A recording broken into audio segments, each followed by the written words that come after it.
વિપક્ષની વાતમાં આપનું સ્વાગત છે।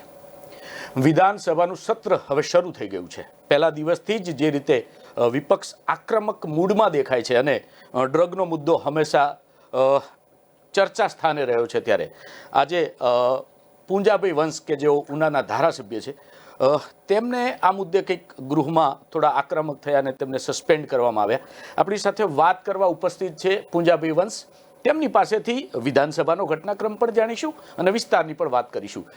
પૂંજાભાઈ, સ્વાગત છે આપનું અમારી વિશેષ રજૂઆત વિપક્ષની વાતમાં। Thank you. પહેલાં શરૂઆત વિધાનસભાથી કરીએ, કારણ કે સત્ર ચાલી રહ્યું છે। આજે એવું તો શું થયું કે આપને 8 દિવસ માટે સસ્પેન્ડ કરવા પડ્યા? આજે વિધાનસભાની અંદર સ્વાભાવિક છે કે સરકાર જે સિનિયર સભ્યો છે અને સરકારની નિષ્ફળતાઓને વિધાનસભામાં ઉજાગર કરે મુદ્દા આધારિત એવા બધા સભ્યોને એક યા બીજા મુદ્દા આધારિત ટાર્ગેટ કરીને વિધાનસભાની કાર્યવાહીમાંથી બાકાત રહે એ પ્રકારની સ્ટ્રેટેજી સરકાર પક્ષે રહી છે। ભૂતકાળમાં પણ આ પ્રકારે સરકાર પક્ષે કરવામાં આવ્યું છે। આજનો ઘટનાક્રમ એ પ્રકારનો હતો કે ગઈકાલની વિધાનસભામાં જે રીતે દારૂ, અસામાજિક પ્રવૃત્તિ, અફીણ, હેરોઇન, ડ્રગ્સ જે રીતે છેલ્લા મહિનાઓમાં ગુજરાતમાં જે રીતે પકડાણું છે અને યુવા ધનને જે પ્રકારે બરબાદ કરવા માટે સમગ્ર ગુજરાતને ટાર્ગેટ કર્યું હોય, ગુજરાતના 1600 કિલોમીટરના દરિયા કિનારાઓથી, અને સરકારના જે બંદરો જે છે, ખાનગી બંદરો જે છે, એ ખાનગી બંદરો અને જેટીઓ ખુલ્લમ ખુલ્લા આ ડ્રગ્સ માફિયાઓને હેરાફેરી કરવા માટે ખુલ્લું મૂકવામાં આવ્યું હોય એ પ્રકારની પરિસ્થિતિ નિર્માણ થઈ। એના કાલે પ્રશ્નો હતા અને એ પ્રશ્નોની અંદર ચર્ચા કરવા માટે, ચર્ચામાં ન આવે એટલા માટે સરકાર પક્ષે સ્ટ્રેટેજી નક્કી કરીને સરકાર મંત્રીશ્રીઓ નર્મદાનો કેનાલોના કામમાં મારો પ્રશ્ન હતો, લાંબા જવાબો આપ્યા, જેના સવાલો અમે પૂછ્યા જ નથી, છતાં સરકાર સામેથી જવાબો આપે અને સમય પસાર કરે। છતાં એ મુદ્દો આવ્યો અને એ મુદ્દો આવ્યો એટલું જ નહીં, બાકીના જે ધારાસભ્યશ્રીઓએ જે પ્રશ્નો પૂછ્યા હતા એ પ્રશ્નોની અંદર કે ભાઈ છેલ્લા 2 વર્ષની અંદર કચ્છ અને બાકીના જિલ્લાઓમાં કેટલું ડ્રગ્સ પકડાણું એ અંગેના સવાલો પૂછવામાં આવેલા, તો સરકાર પક્ષે બાકીના બધી બાબતો, દારૂ છે, શરત છે, ગાંજો છે, એની વિગતો લેખિતમાં જવાબ આપ્યો, પરંતુ ડ્રગ્સ અંગે કચ્છ જિલ્લામાં કાંઈ પણ વસ્તુ પકડાણી નથી એવો જવાબ એમણે રેકોર્ડ ઉપર આપ્યો। એટલે સ્વાભાવિક રીતે મેં ગઈકાલે point of order, point of information અધ્યક્ષશ્રીને કહીને એનું સરકારનું ધ્યાન દોરવાની કોશિશ કરી કે ભાઈ 21,000 કરોડ રૂપિયાનું કચ્છના મુદ્રા અદાણી પોર્ટ ઉપર પકડાણું છે। સમગ્ર દેશ જાણે છે, સમગ્ર ગુજરાત જાણે છે। એ ડ્રગ્સ પકડાવું એટલું જ નહીં, એની ફરિયાદ પણ ગુજરાતમાં પોલીસ સ્ટેશનમાં નોંધાણી છે, એની વિગતો થઈ છે, એની ધરપકડો થઈ છે। આટલું બધું રેકોર્ડ ઉપર આવ્યા પછી સરકારે, ધારાસભ્યોએ, વિપક્ષના ધારાસભ્યોએ પૂછેલા પ્રશ્નોનો જવાબ આપવો જોઈએ। હવે એ છુપાવવા માટે જવાબ ના આપવા, આ પ્રકારની જે માનસિકતા જે છે એના કારણે ગઈકાલે પણ ઉહાપો થયો, શોરબકોર થયા અને સરકાર જાણે છે કે પ્રાઇવેટ પોર્ટ કોનું છે, સરકારની માનીતી કંપનીનું છે, સરકાર કયા પ્રકારે અને ભાજપ મદદ કરે છે એ પણ સર્વવિદિત છે। આવા સમયે ગઈકાલે પણ ગૃહમંત્રીને પોતે વહીવટી રીતે સંપૂર્ણપણે નિષ્ફળ ગયા છે। અમદાવાદમાં ડ્રગ્સ પકડાણું છે એનો જવાબ ગૃહમંત્રી આપે છે, પણ કચ્છના મુદ્રા પોર્ટ ઉપર 21,000 કરોડ રૂપિયાનું ડ્રગ્સ પકડાય છે એનો જવાબ આપવાનું ગૃહમંત્રી ટાળે છે। તો સ્વાભાવિક રીતે વિપક્ષ તરીકે ગુજરાતની પ્રજાનો અવાજ ઉઠાવવા માટે, ગુજરાતના યુવા ધન બરબાદ થતું અટકે એના માટે થઈને સરકાર શું પગલાં લેવા માગે છે એ જાણવાનો અધિકાર વિપક્ષ તરીકે અમારો પણ છે અને પ્રજા સારી રીતે જાણે એના માટે, ઉજાગર થાય એના માટે પણ અમે આ પ્રશ્નોને ઊભા કર્યા। ગઈકાલે જવાબ એને ટાળ્યો। આવા સમયે રાજ્યના ગૃહમંત્રી હર્ષભાઈ સંઘવી, જે પ્રથમ વખત રાજ્ય કક્ષાના ગૃહમંત્રી બન્યા છે, યુવાન છે. સ્વાભાવિક રીતે જે છે ચૂંટાયેલા પદાધિકારી હોય અને કોઈ મંત્રીમંડળ બને તો એને આવકારીએ. ગૃહમંત્રી તરીકે એ સફળ થાય. ગુજરાતની 6.5 કરોડની જનતાની સલામતી, કાયદો અને વ્યવસ્થા અસરકારક રીતે જળવાઈ રહે એ જોવાની જવાબદારી રાજ્ય સરકારની અને ગૃહમંત્રી અને ગૃહ વિભાગની હોય છે, સ્વાભાવિક રીતે જે છે. હવે કાયદો અને વ્યવસ્થાની પરિસ્થિતિ ગુજરાતમાં કેવા પ્રકારની છે એ આપણે સૌ સારી રીતે જાણીએ છીએ. દાખલા આપીએ તો સમય ઘણો બધો એમાં જાય. સુરતમાં જે છેલ્લે જે બનાવ બન્યો છે કે એક દીકરીને ગળું વાઢી નાખવામાં આવ્યું છે. રોજબરોજની અંદર છેલ્લા 100 દિવસની અંદર લગભગ 500 કરતાં વધુ દુષ્કર્મની ફરિયાદો રેકોર્ડ ઉપર આવી છે 100 દિવસની અંદર. દારૂ બેફામ વપરાય છે. મારે ઉનામાંથી ગઈ 1 તારીખે દમણમાંથી દારૂ છેક ઉના સુધી, ઉના તાલુકાના એક ગામના વાડી સુધી પહોંચી ગયો અને એ પોલીસે પકડ્યો તો લગભગ મુદ્દામાલ સાથે 48 લાખ રૂપિયા જેવી રકમનો દારૂ પકડાણો. તો સ્વાભાવિક છે કે દમણથી ઉના કઈ રીતે પહોંચ્યો? વચ્ચે સુરત, વચ્ચે ભરૂચ પછી વડોદરા, વડોદરા પછી અમદાવાદ પછી અમરેલી, ભાવનગર અને ત્યાર પછી ગીર સોમનાથ જિલ્લો આવે. હવે આટલા જિલ્લાઓ અને રોડ ઉપર પછી ત્યાં આપણે શું કહેવાય કે નેશનલ હાઈવે ઉપર તો ચેકપોસ્ટો પણ છે. તો આટલી ચેકપોસ્ટો આવ્યા પછી અને દારૂ ક્યાંય ન પકડાનો અને છેક ઉના સુધી પહોંચી ગયો છે, તો આને શું કહેવાય? પણ પૂજાભાઈ એક વચ્ચે રોકીશ. હર્ષભાઈ સંઘવીનો એવો દાવો છે કે હવે એ કયા સંદર્ભમાં કહેતા છે મને ખબર નહીં, પણ આગળની સરકારો કરતાં અમારી સરકારમાં કાયદો અને વ્યવસ્થાની સ્થિતિ સારી છે એવો હર્ષ સંઘવીનો દાવો છે. શું કહેશો? હર્ષભાઈએ એ પણ સમજવું જોઈએ કે હર્ષભાઈ આગળની સરકારની અંદર એ પણ ભાજપની સરકાર હતી. વિજયભાઈ રૂપાણીના નેતૃત્વ નીચે રાજ્ય કક્ષાના ગૃહમંત્રી પ્રદીપસિંહ જાડેજા આ વિભાગનો હવાલો સંભાળતા હતા અને એમણે વારંવાર દાવાઓ કર્યા છે અને એ દાવાઓની અંદર હર્ષભાઈ સંઘવીએ ધારાસભ્ય તરીકે સરકારનો પક્ષ વ્યવસ્થિત રીતે વિધાનસભામાં રજૂ કર્યો છે અને એમણે વારંવાર કીધું છે કે કાયદો અને વ્યવસ્થા અસરકારક રીતે જળવાય છે. વિજયભાઈ રૂપાણી અને પ્રદીપસિંહ જાડેજા કાયદો અને વ્યવસ્થા જાળવવામાં, ગુજરાતના 6.5 કરોડની જનતાની સુખ સલામતી અને શાંતિ જાળવવા માટે અસરકારક રીતે અમલ કરાવવામાં આવી રહ્યો છે. આવ્યું વારંવાર હર્ષભાઈ સંઘવીએ પણ વિધાનસભાના રેકોર્ડ ઉપર મૂક્યું છે. હવે અત્યારે પાછા એ આવીને એમ કે અગલી સરકાર કરતાં અમારી સરકારે કાયદો અને વ્યવસ્થાની પરિસ્થિતિ અસરકારક જળવાય એવો દાવો કર્યો છે. તો એનો અર્થ એવો છે કે હર્ષભાઈ સંઘવીએ ખુદે વિધાનસભામાં રજૂ કરેલી વાત અગાઉ હતી એ મને લાગે છે કે સત્યથી વેગળી હતી અથવા એને જૂઠી વાત કરી હતી. હવે એનો અર્થ એવો થયો કે રાજ્યના ગૃહમંત્રીશ્રીએ પોતે સ્વીકાર્યું છે કે આગળની ભાજપની સરકારમાં કાયદો અને વ્યવસ્થા સંપૂર્ણપણે બગડી ગઈ છે એવું સ્પષ્ટપણે દેખાઈ આવે છે. આના જ સંદર્ભમાં એક પ્રશ્ન પૂછીશ. વિજય રૂપાણી એટલે પૂર્વ સીએમના રાજકોટમાં એક પોલીસ અધિકારી ઉપર કટકીના આરોપ લાગે અને એ પણ ભાજપના જ સભ્યો લગાડે. ત્યારબાદ તપાસ લાંબી ચાલી અને પરિણામ સ્વરૂપ ફક્ત બદલી. કેવી રીતે જુઓ છો આખા ઘટના? વિનોદભાઈ, હું બહુ નમ્રતાપૂર્વક ધ્યાન દોરવા માગું છું કે કોઈ પણ સરકારો આવે, કોંગ્રેસની સરકાર હોય, ભાજપની સરકાર હોય, રાજ્યમાં લોકો સુખ શાંતિ અને સલામતી જળવાઈ રહે એ જોવાની જે તે સરકારની જવાબદારી હોય છે. પણ છેલ્લા વર્ષોમાં આપણે જોઈએ તો ભાજપની સરકાર આવ્યા પછી ભૂમાફિયા હોય, અસામાજિક પ્રવૃત્તિ કરનારા લોકો હોય અથવા અન્ય પ્રવૃત્તિ કરનારા લોકો હોય, જેમ ડ્રગ્સની હેરાફેરી કરવા માટેના છેલ્લા વર્ષોમાં દિન પ્રતિદિન ઉત્તરોત્તર ક્રાઇમ રેટમાં પણ દિન પ્રતિદિન વધારો થતો જાય છે. રાજકોટનો તો એક બનાવ ઉજાગર થયો છે. અમે વિપક્ષ તરીકે દર વિધાનસભાના સત્રની અંદર, બજેટ સત્ર હોય કે મોન્સૂન સત્ર હોય, એમાં આ વાત અમે રેકોર્ડ ઉપર મૂકતા આવ્યા છે વિપક્ષ તરીકે કે રાજ્યમાં કાયદો અને વ્યવસ્થાની પરિસ્થિતિ સંપૂર્ણપણે કથળી ગઈ છે.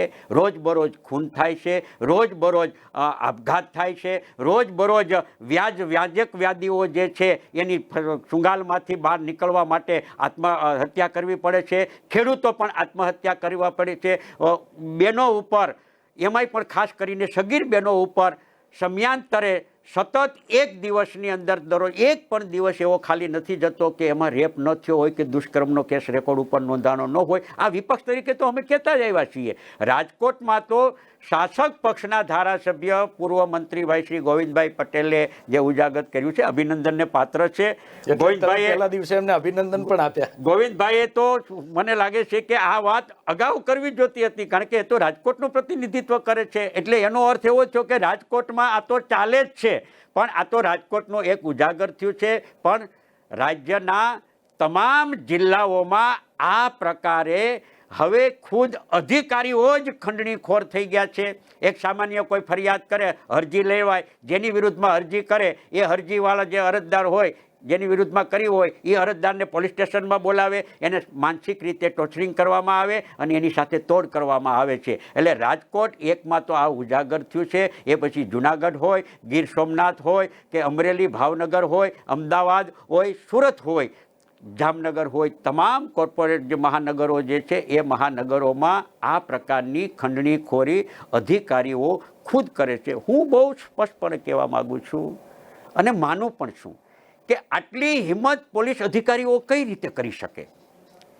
આઈપીએસ અધિકારી તરીકે પોતાની ફરજની ભાગ તરીકે એમણે સોગંદ લીધેલા હોય છે પોતાની ડ્યુટી વફાદારીથી નિભાવવા માટે, પણ આટલી હિંમત ક્યારે જ એ કરી શકે કે રાજ્યની સરકારના એના ઉપર 4 હાથ હોય તો જ આ પ્રકારના અધિકારીઓ, એ પછી આઈએસ હોય કે આઈપીએસ અધિકારીઓ હોય, એ આ પ્રકારે ખુલ્લમ ખુલ્લા બેફામ નાણાકીય ગેરરીતિ ભ્રષ્ટાચાર કરે. અને મને લાગે છે કે એ ભ્રષ્ટાચાર કરવામાં એકલા સામેલ ન હોય, એ જે કોઈ આ પ્રકારની ખંડણી ઉઘરાવે, તોડબાજી કરે, એમાંથી મોટા ભાગનો 50% કરતાં વધુ હિસ્સો અથવા 50% હિસ્સો રાજ્ય સરકારમાં મોટા માથાઓ સુધી પહોંચતો હોય તો જ આ પ્રકારની પરિસ્થિતિનું નિર્માણ થઈ શકે.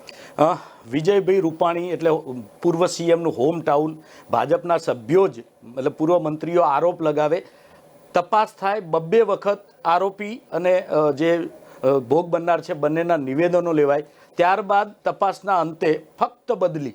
આ કેવા પ્રકારનો ન્યાય? છેલ્લા ઘણા વર્ષોથી તમે જોશો ગુજરાતના મુખ્યમંત્રી તરીકે નરેન્દ્રભાઈ જ્યારે અહીંયા મુખ્યમંત્રી તરીકે ફરજ બજાવતા હતા ત્યારથી લઈને અમિતભાઈ શાહ આજે દેશના ગૃહમંત્રી છે, એ રાજ્ય કક્ષાના ગૃહમંત્રી હતા, ત્યારથી લઈને આજ સુધી જોતા હોઈએ, દાખલા સાથે કહેવું હોય તો કહી શકાય કે જે અધિકારીઓની વિરુદ્ધમાં નાણાકીય ગેરરીતિ, ભ્રષ્ટાચારના આક્ષેપો થયા હોય, એ આક્ષેપોની તપાસ થાય, તપાસો થયા પછી એમાં જવાબદારી પણ થાય, અને જવાબદારી થયા પછી એ અધિકારીઓ, કર્મચારીઓની સામે એ આઈએસ હોય કે આઈપીએસ હોય કે અથવા અધર્સ કર્મચારીઓ હોય તો એની સામે કડક હાથે કામ લેવાને બદલે એને હળવાશથી લેવામાં આવે છે. હળવાશથી એટલા માટે લેવામાં આવે છે કે એને બદલી કરીને, આપણે કીધું એ પ્રમાણે એની બદલી કરીને સંતોષ માનવામાં આવે છે. આવા ઘણા બધા દાખલાઓ જે છે, તમને એક દાખલો હમણાં આપીશ કે એક યુનિવર્સિટીની અંદર કુલપતિની નિમણૂક કરી આ સરદાર પટેલ યુનિવર્સિટીની અંદર, તો એની નાણાકીય ગેરરીતિ રેકોર્ડ ઉપર આવી ગઈ છે. પોતે લાયકાત ધરાવતા ન હોવા છતાં એની ભરતી થઈ છે. હવે એની લાયકાત ન હોવા છતાં ભરતી થઈ છે, એનો અર્થ એવો થયો કે ભરતી કરવામાં ગેરરીતિ થઈ છે, અથવા નાણાકીય વ્યવહાર થયો હશે, અથવા ભાજપની સાથેના કોઈ એના અંગત સંબંધો હશે, કુટુંબીજનો હશે, એટલે એના માટે નિમણૂક થઈ. પણ છેલ્લે સુપ્રીમ કોર્ટે કહેવું પડ્યું અને હમણાં એમને કાઢી મૂકવા પડ્યા.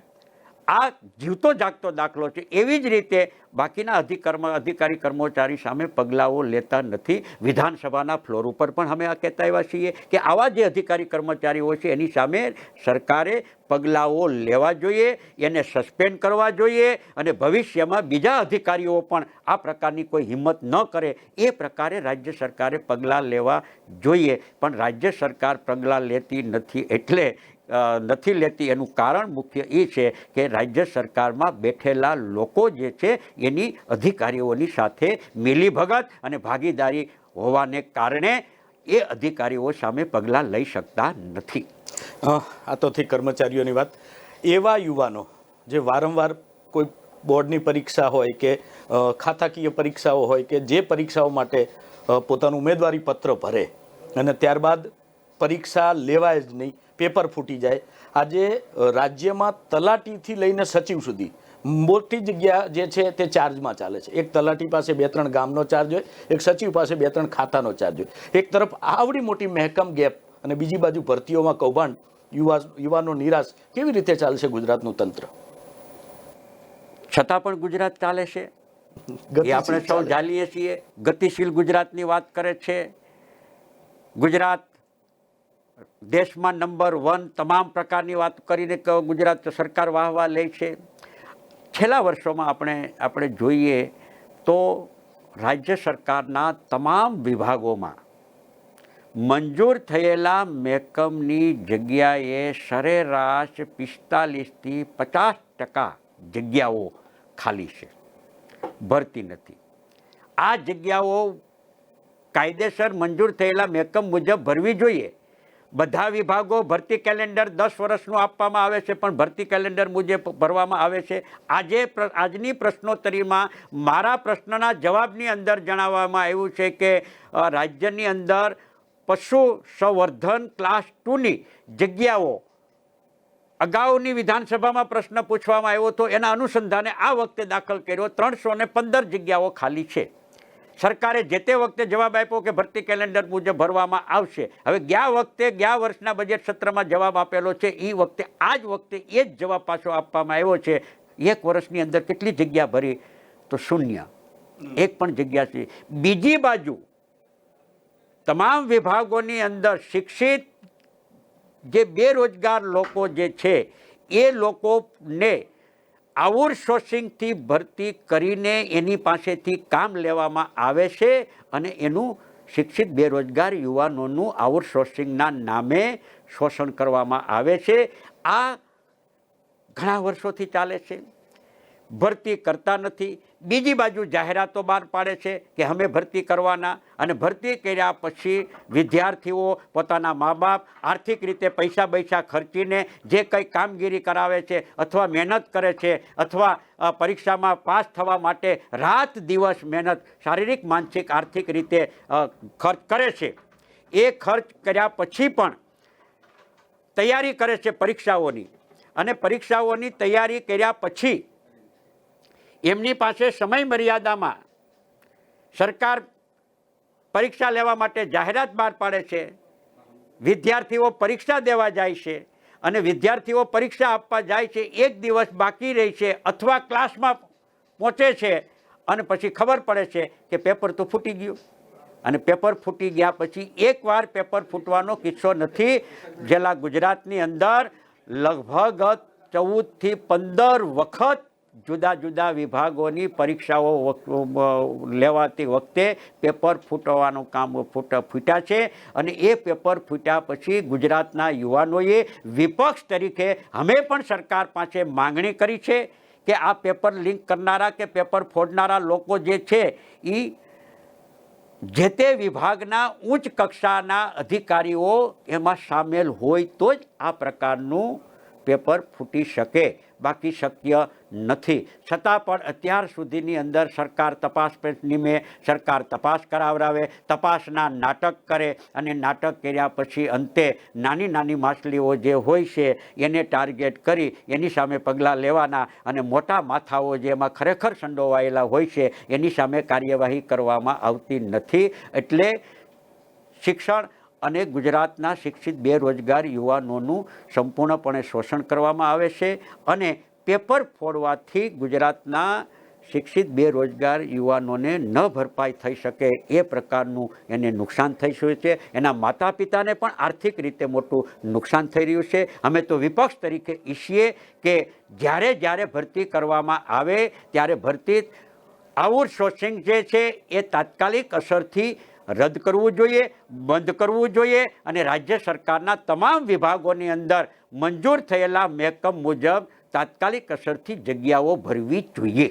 પૂંજાભાઈ, આજે જે ઘટનાક્રમ થયો, આપે જે શબ્દો વાપર્યો ટપોરી, બાદમાં માફી એટલે જે દૂર પણ કરવામાં આવ્યા શબ્દો, જો કાયદાકીય રીતે જોવા જઈએ તો તરત સસ્પેન્શન માટે પ્રસ્તાવ આવવો જોઈતો હતો.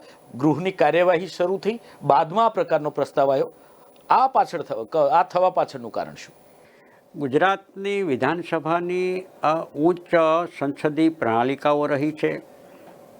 પૂર્વ અધ્યક્ષશ્રીઓએ જે જવાબદારીઓ નિભાવી છે એ તમામ અધ્યક્ષશ્રીઓએ પણ વ્યવસ્થિત રીતે ગુજરાતની ઉચ્ચ સંસદીય પ્રણાલિકા જળવાઈ રહે એ મુદ્દે સત્તાપક્ષ અને સત્તાપક્ષની સાથે વિરોધ પક્ષે એમાં સંપૂર્ણપણે સાથ અને સહકાર આપ્યો છે, કારણ કે અંતે તો ચૂંટાયેલા 182 સભ્યો જે છે એ સત્તાપક્ષમાં હોય કે વિપક્ષમાં હોય એ બધાની આ પ્રણાલિકા જળવાઈ રહે એ જોવાની જવાબદારી છે અને એ જવાબદારી સમયાંતરે અદા કરતા હોઈએ છીએ.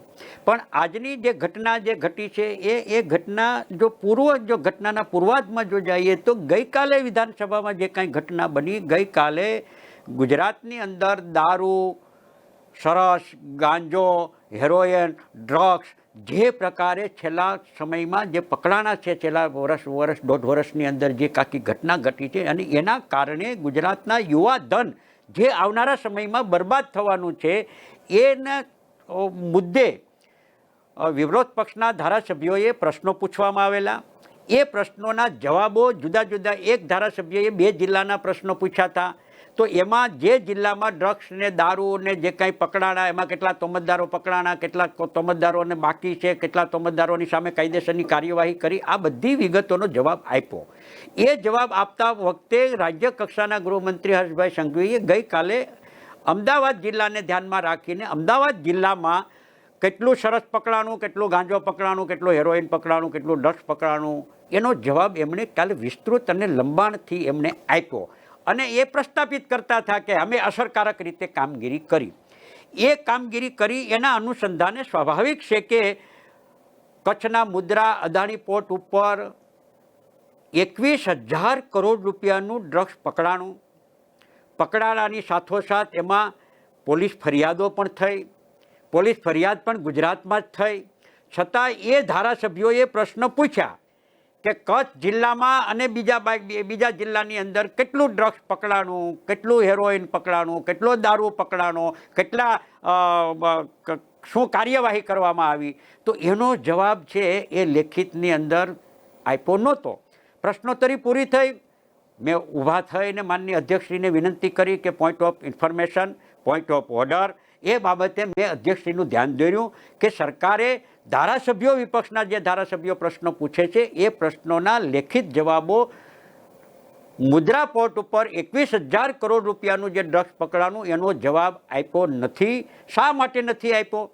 6.5 કરોડની જનતાને ને વિપક્ષ તરીકે અમારો પણ જાણવાનો અધિકાર છે કે આ 21,000 કરોડ રૂપિયાનું ડ્રગ્સ પકડાણું છે, ક્યાંથી આવ્યું, કઈ રીતે આવ્યું, કઈ રીતે પકડાણું, કોણ એના તોમતદાર હતા, કેટલા રૂપિયાનું હતું, એ પછી શું કાયદેસરની કાર્યવાહી કરી છે, આ તમામ જાણવાનો ગુજરાતની જનતાને પણ અધિકાર છે અને વિપક્ષ તરીકે અમારી જવાબદારી છે. એટલે એ અમે કાલ ઊભું કર્યું. એટલે ગઈકાલે શું કહેવાય એ સંદર્ભે સામે પણ આક્રોશને આવેગને આંતને આવ્યું છે, છતાં સરકારે એ જવાબ આપવામાંથી ટાળ્યા. એના અનુસંધાને આજે એટલે ગઈકાલે રાજ્ય કક્ષાના ગૃહમંત્રી જવાબ આપતા હતા. એટલે સ્વાભાવિક છે કે રાજ્યમંત્રીના ગૃહમંત્રી જવાબ આપતા હોય તો જે વિભાગના મંત્રી હોય અને એ વિભાગના પ્રશ્નો હોય તો એની જ ચર્ચા થાય, એનો જ વિપક્ષના લોકો સભ્યો સવાલો ઊભા કરે એટલે હર્ષભાઈ સંઘવીની સામે જ સવાલો થાય, એને જ પૂછવામાં આવે. સરકાર તરીકે એ સરકારનો પાઠ છે. હવે આજે પણ જે રીતે નવશાદભાઈ સોલંકી, અમારા સિનિયર ધારાસભ્ય જે છે નવશાદભાઈ સોલંકી, એ પોતાના મત વિસ્તારના ધારાસભ્યોના પ્રશ્નોના સરકારના જવાબમાંથી પેટા પ્રશ્નો ઊભા કરી અને જવાબ માગવા ઊભા થયા ત્યારે મંત્રીશ્રીએ એનો જવાબ ન આપ્યો. નવશાદભાઈ સોલંકીએ જવાબ આપે એનો આગ્રહ રાખ્યો. માનનીય અધ્યક્ષશ્રીએ એવું કીધું કે ભાઈ હવે તમે એ રીતે આગ્રહ ન રાખો. અમે બધાએ વિનંતી કરી કે ભાઈ એમનો અધિકાર છે, તમે એમને જવાબ આપવા દો, સરકારે જવાબ આપવો જોઈએ મંત્રીશ્રીએ. ત્યારે રાજ્ય કક્ષાના ગૃહમંત્રી હર્ષભાઈ સંઘવી પોતાની જગ્યાએથી આ પ્રકારે દાદાગીરી ચલાવી ન શકાય, આ પ્રકારે દાદાગીરી કોઈપણ સંજોગોની અંદર ન ચલાવી શકાય, આ પ્રકારે દાદાગીરી કઈ રીતે કરી શકે, આવું 4-5 વાર હર્ષભાઈ બોલ્યા. એના સંદર્ભે મેં એવું કીધું છે કે મેં જે શબ્દ પ્રયોગો વાપર્યા એ શબ્દ પ્રયોગોને જ મેં કહીને મેં કીધું છે કે રાજ્ય કક્ષાના ગૃહમંત્રીએ આ પ્રકારેનું વર્તન કે શબ્દોથી વર્તન કરવું જોઈએ નહીં. કારણ કે અંતે તો કાયદો અને વ્યવસ્થાની જાળવવાની જવાબદારી રાજ્ય કક્ષાના ગૃહમંત્રીની છે, કારણ કે ગૃહ વિભાગની જવાબદારી છે. અને એ વિભાગના મંત્રી જ જો વિધાનસભામાં એમ કહે કે દાદાગીરી નહીં કરવી, તો વિપક્ષના સભ્યો પોતાનો અવાજ રજૂ કરે, પોતાના પ્રશ્નો પૂછે, એમાં દાદાગીરીનો સવાલ ક્યાં આવ્યો? અમારો અધિકાર છે, અમારો હક છે કે પ્રજાના પ્રશ્નોને વાચા આપી અને સરકાર પાસેથી જવાબો મેળવવા. અને ત્યારે ગૃહમંત્રીનું આ પ્રકારનું જે વલણ હતું એ યોગ્ય નહોતું. એ મેં જે શબ્દ પ્રયોગો કર્યા છે એને ધ્યાનમાં રાખીને, છતાં પણ મંત્રીશ્રી ગૃહમંત્રીશ્રીને આપત્તિ થઈ, સરકાર સત્તા પછી આપત્તિ થઈ અને કહેવામાં આવ્યું કે આ અસંસદીય પ્રશ્નો છે. પૂંજાભાઈ વંશ સિનિયર ધારાસભ્ય છે, એમણે આ પ્રકારના શબ્દ પ્રયોગો ન કરવા જોઈએ. એ વાતને મેં એક્સેપ્ટ કરી, મેં એ વાતને સ્વીકારી. માનનીય અધ્યક્ષશ્રીએ મને આદેશ કર્યો કે આપ આ શબ્દ પાછા ખેંચો. હું મારી જગ્યાએથી ઊભા થયો, હું આ શબ્દો મેં પાછા ખેંચી લીધા. પછી પણ ટ્રેજરી બેન્ચમાંથી મંત્રીશ્રીઓ અને ભાજપના બાકીના બધા જ સભ્યો પાછા ઊભા થઈ અને નહીં કે માફી માગે, દિલગરી વ્યક્ત કરે. માનનીય અધ્યક્ષશ્રીએ ફરી વખત મને આદેશ કર્યો કે આપ દિલગરી વ્યક્ત કરો. મેં અધ્યક્ષશ્રીના આદેશ પ્રમાણે, અને મને પણ એમ લાગ્યું છે કે એક સિનિયર સભ્ય તરીકે મને આ પ્રકારના શબ્દો મારે કરવાની જરૂરિયાત નહોતી, છતાં મારાથી થયા છે, એ હકીકત છે. અને ત્યારે મેં શબ્દો પાછા ખેંચ્યા અને અધ્યક્ષશ્રીના આદેશ પ્રમાણે મેં દિલગરી વ્યક્ત કરી. અને દિલગરી વ્યક્ત કર્યા પછી મુદ્દો પૂરો થઈ ગયો, ગૃહ શાંત થઈ ગયું, ગૃહ ઓર્ડરમાં આવ્યું. અધ્યક્ષશ્રીએ પ્રશ્નોત્તરી પાછી આગળ ચલાવી. 1 વાગ્યા સુધી પ્રશ્નોત્તરી ચાલી. 1 વાગે પ્રશ્નોત્તરી પૂર્ણ થઈ. પૂર્ણ થયા પછી વિધાનસભાના સચિવ DM પટેલે મારી 116ની નોટિસ હતી એ મૂવ કરવા માટે મારું નામ બોલ્યા. અને હું જ્યારે ઊભો થવા ગયો ત્યારે શાસક પક્ષના દંડકશ્રી ઊભા થઈ અને એણે મારા વર્તન બાબતે અથવા મેં શબ્દો પ્રયોગો કર્યા હતા એ શબ્દ પ્રયોગો, અને ત્યાર પછી પૂંજાભાઈએ પાછા જે શબ્દ પ્રયોગો કર્યા એને ટાંકીને પાછી દરખાસ્ત લઈ આવ્યા કે 7 દિવસ માટે મને ગૃહમાંથી સસ્પેન્ડ કરવામાં આવે. હવે જે મુદ્દો પ્રશ્નોત્તરી વખતે સ્પીકર સાહેબના કહેવાથી આદેશ મુજબ સ્પીકર સાહેબનો આદેશ એ સર્વોપરી હોય છે, એ માનવો એ અમારી નૈતિક જવાબદારી છે. અને એ પૂર્ણ થઈ ગયો, દિલગરી વ્યક્ત થઈ ગઈ. અને એ પૂર્ણ થઈ ગયા પછી પાછો પ્રશ્નોત્તરી પૂર્ણ થઈ ગયા પછી પાછો દરખાસ્ત લઈ આવી, અને એ પણ 7 દિવસ માટે, આજના દિવસ માટે પણ નહીં, 7 દિવસ માટે. આ પ્રકારનું વલણ, આ પ્રકારની સરકારની જે કોઈ સ્ટ્રેટેજી હોય કે વિપક્ષના ધારાસભ્યો પ્રજાના પ્રશ્નો, ગુજરાતની સળગતી સમસ્યા, એ પછી ડ્રગ્સનો મામલો હોય, ડ્રગ્સની હેરાફેરીનો મામલો હોય, આ સવાલો સ્વાભાવિક છે કે વિપક્ષ કરે. અને આવા સવાલો જ્યારે વિપક્ષ કરીને ઉજાગર કરે અને સરકારના પેટમાં તેલ રેડાય તો મને લાગે છે કે એ કોઈપણ સંજોગોની અંદર વ્યાજબી નથી. વિપક્ષ તરીકે ગુજરાતના સળગતા પ્રશ્નોને વાચા આપી એ અમારી નૈતિક જવાબદારી છે. અને એ નૈતિક જવાબદારી અમે આક્રમકતાથી અદા કરીએ છીએ, ભૂતકાળમાં કરી છે, અત્યારે કરીશું અને આવનારા દિવસોમાં પણ અમે કરતા રહેશું. એક પ્રશ્ન સળગતો નથી. બેરોજગારીનો પ્રશ્ન છે, પેપર ફૂટવાનો મુદ્દો છે, આઉટસોર્સિંગથી શિક્ષિત બેરોજગારોનું શોષણ થાય છે, મધ્યાહન ભોજનમાં કામ કરતા કર્મચારીઓનો પ્રશ્ન છે, એનો પગાર વધારાનો પ્રશ્ન છે, એનાથી આગળ વધીને આશા વર્કરોના પ્રશ્નો છે, આંગણવાડીમાં બહેનો જે કામ કરે છે એને લઘુત્તમ વેતન ધારા મુજબ જે એને વેતન મળવું જોઈએ એ પણ સરકાર દ્વારા આપવામાં નથી આવતું, એ પણ આંદોલન કરે છે, એ પણ આવેદનોપત્ર આપવામાં આવ્યા છે. આ ખેડૂતોની સમસ્યા, ખેડૂતો આત્મહત્યા કરે છે. કાયદો અને વ્યવસ્થાની પરિસ્થિતિ રહી જ નથી. કાયદો અને વ્યવસ્થા છે કે કેમ, ગુજરાતમાં પોલીસ તંત્ર છે કે નહીં, એનું અસ્તિત્વ છે કે કેમ, એ સવાલો છે. અને એ સવાલો અમે આધાર પુરાવા સાથે જ્યારે ગૃહમાં રજૂ કરીએ ત્યારે સરકાર એને સાંભળવાને બદલે, એને સ્વીકારવાને બદલે, એમાંથી બોધપાઠ લઈ અને કડક કાર્યવાહી કરવાને બદલે આ પ્રકારના નિર્ણયો કરીને વિપક્ષના ધારાસભ્યોને વિધાનસભામાંથી બહાર કાઢવા એ કેટલે અંશે વ્યાજબી છે. એક બાજુ સત્તા પક્ષ એમ કે વિધાનસભા એ લોકશાહીનું મંદિર છે. હવે જો લોકશાહીનું મંદિર હોય તો સત્તા પક્ષ, વિપક્ષ એની જવાબદારી નિભાવે, સત્તા પક્ષ એની જવાબદારી નિભાવે અને બંને ભેગા થઈ અને ગુજરાતની 6.5 કરોડની જનતાનું કલ્યાણ કરે એના માટે કામગીરી કરવાની હોય છે. ત્યારે મને લાગે છે કે ગુજરાતની વિધાનસભાની ઉચ્ચ જે પ્રણાલિકાઓ જે છે એ ઉચ્ચ પ્રણાલિકાઓને જાળવવાની સત્તા પક્ષની વિશેષ જવાબદારી છે અને વિપક્ષ એમાં સહયોગ આપતો આવ્યો છે. જી આભાર પૂંજાભાઈ. તો આ Thank you. હતા પૂંજાભાઈ વંશ. જે રીતે તેઓ કહી રહ્યા હતા, હજી તો વિધાનસભાનો આજે ત્રીજો દિવસ છે, વિધાનસભાનું આખું સત્ર બાકી છે. એક તરફ કોંગ્રેસના સિનિયર ધારાસભ્યો, બીજી તરફ આખું નવું મંત્રીમંડળ. તોફાની તો રહેશે જ. પ્રજાના પ્રશ્નો હોય, ડ્રગના મામલા હોય, અવારનવાર વિધાનસભામાં ગુંજતા રહેશે, પરંતુ જરૂર છે ઉચ્ચ પ્રણાલી વિધાનસભામાં બેસાડવાની. અત્યારે બસ આટલું જ. ફરી મળીશું નવા નેતા સાથે. ત્યાં સુધી મને આપો રજા. નમસ્કાર.